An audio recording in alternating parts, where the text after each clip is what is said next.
Isyarat wafatnya Rasulullah. Tepat pada 10 Hijriah ketika pelaksanaan Haji Wada, di Padang Arafah saat Rasulullah memberikan khutbah, ada satu kalimat yang mengisyaratkan bahwa beliau akan meninggal dunia. Khutbah beliau yakini, "Wahai manusia, perhatikanlah kata-kataku ini. Aku tidak tahu, kalau sesudah tahun ini, dalam keadaan seperti ini, aku tidak akan bertemu lagi dengan kalian." Kemudian Allah berfirman dalam surah Al-Maidah ayat 3, "Pada hari ini telah aku sempurnakan untukmu agamamu, dan telah aku cukupkan kepadamu nikmatku, dan telah aku ridai Islam sebagai agamamu." Setelah turun ayat ini, sahabat Umar menangis. Maka Nabi berkata kepadanya, "Kenapakah engkau menangis, hai Umar?" Jawab Umar, "Aku menangis, karena dulu kita senantiasa ditambahi agama kita.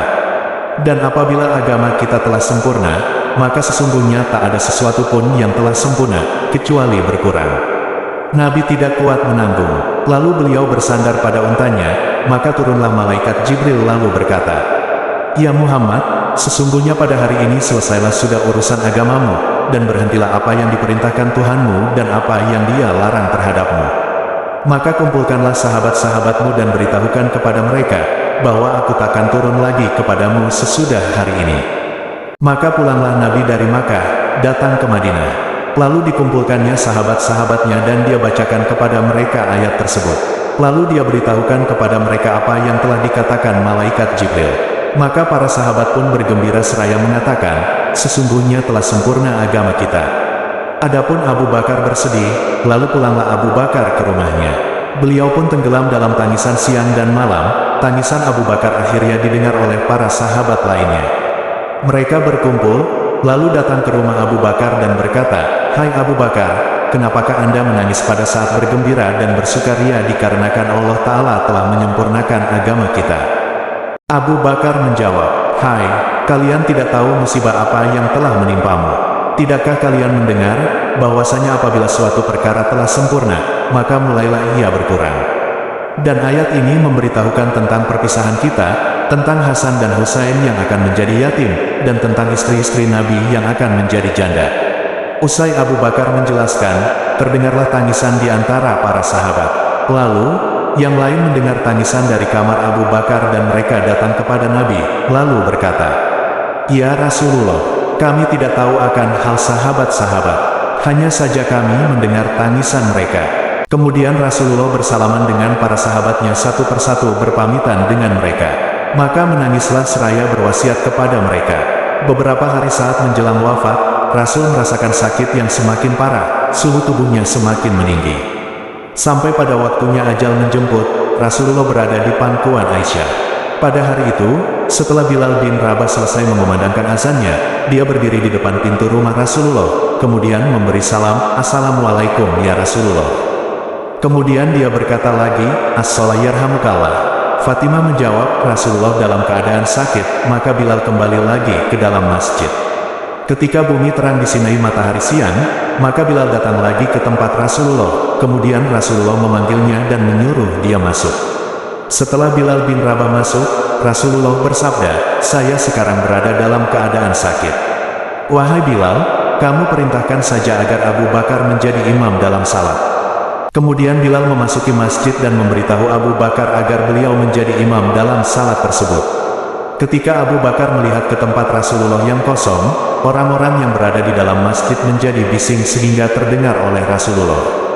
Rasulullah bertanya pada putrinya, "Wahai Fatimah, suara apakah yang bising itu?" Fatimah menjawab, "Orang-orang menjadi bising dan bingung karena Rasulullah tidak ada bersama mereka." Kemudian Rasulullah memanggil Ali bin Abi Thalib untuk membimbing Rasulullah ke dalam masjid. Dan Rasulullah melaksanakan salat 2 rakaat. Setelah selesai salat, Rasulullah melihat semua orang di dalam masjid. Lalu beliau bersabda, "Ya ma'asyiral muslimin, kamu semua berada dalam pemeliharaan dan perlindungan Allah. Sesungguhnya Dia adalah penggantiku atas kamu semua, setelah aku tiada. Aku berwasiat kepada kamu semua agar bertakwa kepada Allah karena aku akan meninggalkan dunia yang fana ini. Hari ini adalah hari pertamaku memasuki alam akhirat, dan sebagai hari terakhirku berada di alam dunia ini." Sesudah itu, umat Islam melihat Rasulullah berangsur sehat. Panglima Usama bin Zaid mohon diri pada Rasulullah pergi berangkat melaksanakan tugas yang diberikan Rasulullah kepadanya. Setelah Rasulullah mengizinkan, maka berangkatlah Usamah ke Juruf, tempat tentara Islam berkemah. Dan sampailah Usamah di Jusuf. Ketika asyik menyiapkan dan mengatur siasat perang, tiba-tiba datanglah utusan dari Madinah, membawa kabar duka wafatnya Rasulullah. Mendengar kabar itu, Usamah menjadi bingung. Ia tak yakin akan wafatnya Rasulullah, karena tadi ia dan para sahabat lainnya menyaksikan sendiri kesehatan Rasulullah yang semakin membaik. Usamah dan seluruh pasukan kembali ke Madinah, menemui untuk yang terakhir kali kekasih Allah tercinta, yang tak akan mereka temui lagi selama-lamanya. Lalu pulanglah pasukan itu, sebelumnya yaitu pada Senin, Allah mewahyukan kepada malaikat maut supaya turun ke bumi menemui Rasulullah. Allah menyuruh malaikat maut mencabut nyawa Rasulullah dengan lemah lembut. Allah berfirman, seandainya Rasulullah menyuruhnya masuk, maka dia dibolehkan masuk. Tetapi jika Rasulullah tidak mengizinkannya, dia tidak boleh masuk dan hendaklah dia kembali saja. Maka turunlah malaikat maut untuk menunaikan perintah Allah. Dia menyamar sebagai seorang biasa. Setelah sampai di depan pintu tempat kediaman Rasulullah, malaikat maut pun berkata, Assalamualaikum wahai ahli rumah kenabian, sumber wahyu dan risalah. Fatimah pun keluar menemuinya dan berkata kepada tamunya itu, wahai Abdullah, hamba Allah, Rasulullah sekarang dalam keadaan sakit. Kemudian malaikat maut itu memberi salam lagi, Assalamualaikum, bolehkah saya masuk? Kemudian Rasulullah mendengar suara malaikat maut itu yang ada di depan pintu, lalu Rasulullah bertanya kepada putrinya Fatimah, wahai putriku Fatimah, siapakah yang ada di muka pintu itu? Fatimah menjawab, seorang lelaki memanggil Rasulullah. Saya katakan kepadanya bahwa Rasulullah dalam keadaan sakit. Kemudian dia memanggil sekali lagi dengan suara yang menggetarkan sukma. Kemudian Rasulullah bersabda, tahukah kamu siapakah dia wahai Fatimah? Fatimah menjawab, tidak wahai Rasulullah. Lalu Rasulullah menjelaskan, wahai Fatimah, dia adalah pengusir kelezatan, pemutus keinginan, pemisah jamaah dan yang meramaikan kubur. Kemudian Rasulullah bersabda, masuklah, wahai malaikat maut. Lalu masuklah malaikat maut sambil mengucapkan, Assalamualaikum ya Rasulullah. Rasulullah pun menjawab, Waalaikumsalam ya malaikat maut. Engkau datang untuk berziarah atau untuk mencabut nyawaku? Malaikat maut menjawab, saya datang untuk ziarah sekaligus mencabut nyawa. Jika Tuhan izinkan akan saya lakukan. Jika tidak, saya akan pulang wahai kekasih Allah. Rasulullah bertanya, wahai malaikat maut, di mana engkau tinggalkan Jibril? Jawab malaikat maut, saya tinggalkan dia di langit dunia. Baru saja malaikat maut selesai bicara, tiba-tiba Jibril datang lalu duduk di samping Rasulullah.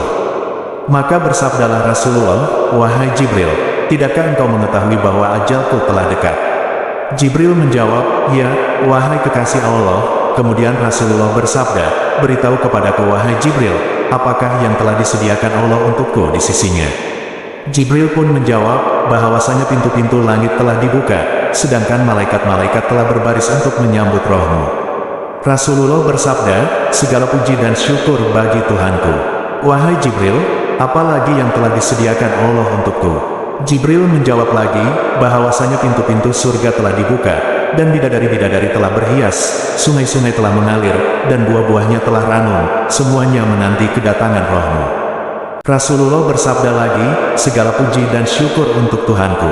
Beritahu lagi wahai Jibril, apalagi yang disediakan Allah untukku? Jibril menjawab, aku memberikan berita gembira untuk Tuhan. Tuhanlah yang pertama-tama diizinkan sebagai pemberi syafaat pada hari kiamat nanti. Rasulullah menjawab, tentang kegelisahanku. Apakah yang akan diperoleh oleh umat-umatku yang membaca Al-Quran sesudahku? Apakah yang akan diperoleh orang-orang yang berpuasa pada bulan Ramadan sesudahku? Apakah yang akan diperoleh orang-orang yang berziarah ke Baitul Haram sesudahku? Jibril menjawab, saya membawa kabar gembira untuk Rasulullah. Sesungguhnya Allah telah berfirman, aku telah mengharamkan surga bagi semua nabi dan umat, sampai engkau dan umatmu memasukinya terlebih dahulu. Maka berkatalah Rasulullah, sekarang, tenanglah hati dan perasaanku. Wahai malaikat maut, dekatlah kepadaku. Kemudian malaikat maut pun mendekati Rasulullah. Ali bertanya, wahai Rasulullah, siapakah yang akan memandikan Rasulullah dan siapakah yang akan mengafaninya? Rasulullah menjawab, adapun yang memandikan aku adalah engkau wahai Ali, sedangkan Ibnu Abbas menyiramkan airnya dan Jibril akan membawa hanut minyak wangi dari dalam surga. Kemudian malaikat maut pun mulai mencabut nyawa Rasulullah. Ketika roh Rasulullah sampai di pusat perut, Rasulullah berkata, "Wahai Jibril, alangkah pedihnya maut." Mendengar ucapan Rasulullah itu, Jibril memalingkan wajahnya. Lalu Rasulullah bertanya, "Wahai Jibril, apakah engkau tidak suka memandang wajahku?" Jibril menjawab, "Wahai kekasih Allah, siapakah yang sanggup melihat muka Rasulullah?" Sedangkan Rasulullah sedang merasakan sakitnya maut. Kemudian Rasulullah berkata, "Wahai Jibril, apakah umatku akan merasakan hal yang sama sepertiku saat sakratul maut?" Jibril menjawab, "Tidak ya Rasulullah. Umat-umatmu akan merasakan sakratul maut lebih dari engkau ya Rasulullah." Kemudian Rasulullah menangis. Kemudian Rasulullah berwasiat kepada umat-umatnya agar menjaga salat, membaca Al-Quran, serta menjaga wanita dan istrinya dari akhlaknya. Akhirnya roh yang mulia itu meninggalkan jasad Rasulullah. Maka wafatlah manusia mulia itu pada usia 63 tahun.